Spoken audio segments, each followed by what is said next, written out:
লোকসভার বর্তমান স্পিকার কে? উত্তর ওম বিড়লা।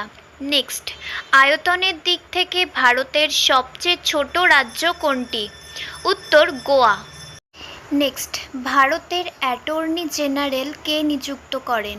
উত্তর রাষ্ট্রপতি। নেক্সট, দ্বিকক্ষ বিশিষ্ট রাজ্যে রাজ্য আইন পরিষদের সদস্যের মেয়াদ কত? উত্তর 6 বছর।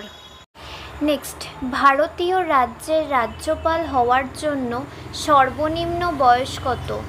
উত্তর কোনো ন্যূনতম বয়স নির্দিষ্ট করা নেই। নেক্সট, ভারতে মৌলিক অধিকারের অভিভাবক কে? উত্তর বিচার বিভাগ। নেক্সট, ভারতের নির্বাচন কমিশনের প্রধান কে? উত্তর প্রধান নির্বাচন কমিশনার। নেক্সট, ভারতীয় সংবিধানের কোন অনুচ্ছেদে শিক্ষার অধিকার সম্পর্কে আলোচনা করা হয়েছে? উত্তর 21 নং ধারায়। নেক্সট, ভারতে কেন্দ্রীয় বাজেট তৈরির দায়িত্ব কার? উত্তর অর্থমন্ত্রী। নেক্সট অ্যান্ড ফাইনাল কোয়েশ্চেন, ভারতীয় সংবিধানের স্থপতি হিসেবে কে পরিচিত? উত্তর ডক্টর বি আর আম্বেদকর।